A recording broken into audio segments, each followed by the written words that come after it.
One of the Democratic Party's most powerful leaders is with us at the table today. House Speaker Emerita Nancy Pelosi has spent nearly 40 years in Congress. You heard me right, 40 years in Congress. She's the only woman ever elected Speaker of the House. She held that position for 4 terms during the Bush, Obama, Trump, and Biden administrations.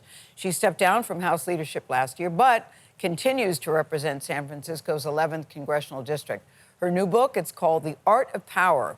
My story is America's first woman Speaker of the House. Look at this cover. I love the cover. It tells the stories behind the biggest political battles of her speakerships. Congresswoman, we're so glad to have you here, Madam Speaker. Always good to have you at the table. My pleasure to be here. Thank you. In your book, you say running for office is not for faint of heart, page 7. Sometimes you have to take a punch, sometimes you have to throw a punch. I want you to think about the best punch you've ever thrown. Give you a second to think about that. But I want to start with news a day, because everybody knows we're expecting a decision momentarily from Kamala Harris about who will be her running mate. I know it's her decision and hers alone. I know that even if you knew, you wouldn't tell us. So my question is this. If you were her, who would you pick today? She's got all good candidates. Who would you pick? Well, I think that she has a wonderful array of choices. She does. And any one of them would be a cause for celebration. So again, she has attracted people of the highest caliber to want to serve with her.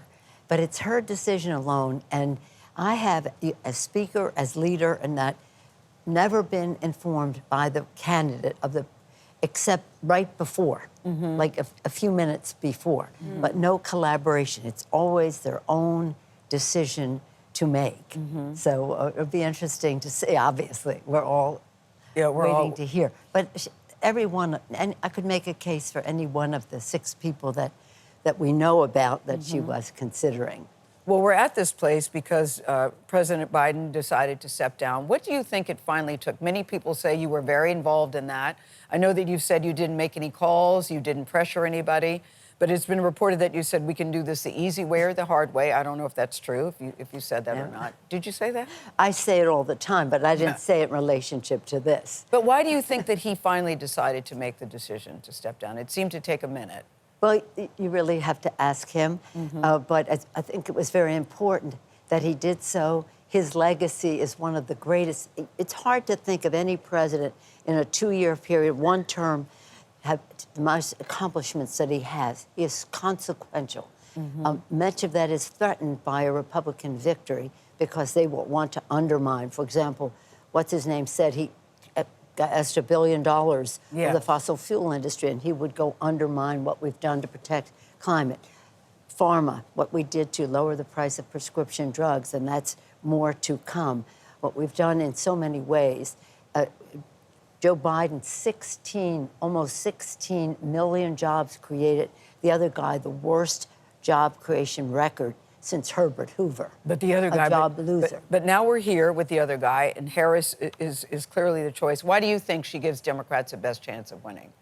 Well, I think in a sentence, it's fresh and new, and we're very excited about what she will bring to the table. I know people are excited about a woman of color, and that, but it's about what a difference she will make in people's lives at their kitchen table. Jobs, education, protecting the environment against gun violence, as well as other threats to the water and air that children drink and breathe.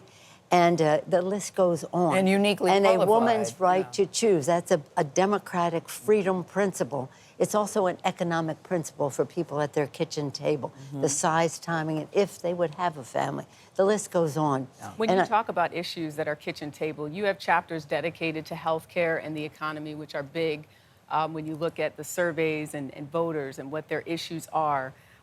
Most recently, CBS News reported in a poll that voters find that they would be more financially better off if Trump was in office. How do you change that perception as a Democratic Party? How do you change that perception? Well, thank you for the question, because Joe Biden has done so much, and now Biden-Harris administration has done so much, and now we have to protect that as we go forward. Again, job creation, lower unemployment, and the rest. We have to message it more directly to them as to where it came from. Some people just, they think that certain things came from Trump that didn't. We have to make that clear. And that's the burden is on us to do that. We haven't been as successful. If they think Agave lost all the jobs that he did, the mess that he caused with COVID, denial, delay, loss of life, loss of jobs, and the rest. And so, again, it behooves us to make that case in a stronger way than has been. And that's part of the legacy.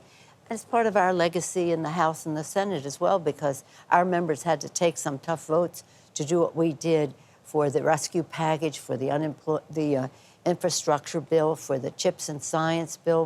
We had very few, well, practically no Republican votes, 13 for infrastructure, 24 for CHIPS and Science. But the one that gets me, and I want any women who are watching this and their families, I understand about people having a different view about the abortion and Roe v. Wade and the rest of that. I come from an Italian Catholic family, has a little more conservative view on that subject than I do, but that's their view and this is mine.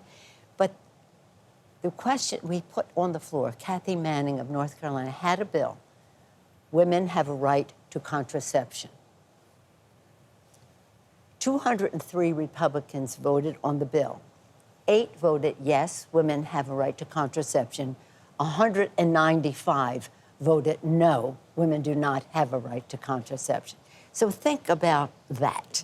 Think about that when you're thinking about what does this mean to me? Congresswoman, let me ask you about the book. You start the book by recounting the violent, politically motivated attack on your husband, Paul. How concerned are you about the possibility of political violence as we approach this election? And it's not just your husband, it's Gabby Giffords, it's Congressman Scalise, it's the attempted assassination of the former president. Why are we here, and what can we do to avoid it getting worse? Well, we have to avoid it getting worse because this is a democracy. We want people to participate, and especially more women, minorities, more diversity into our leadership and our participation in government. But I will say in my case that it was a culmination of years of the Republicans demonizing me, cloven feet, horns, a devil, a demon. Crazy Nancy was your nickname. All that, yeah. and it contributed to it, and they have to stop that. It's an indication of the bankruptcy of their ideas. How is they your don't have husband anything Paul to talk today? about, so they have to have the politics of what they call personal destruction. Can you just say how Paul is doing today?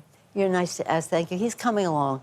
He's coming along. But getting hit on the head it has its after effects. Yes. But thank you for asking. Glad that Yeah, he's people okay. have been so generous with their prayers and their love and their thoughts from all over the world. Yes. Unfortunately, okay. on the Republican side, they made a joke of it.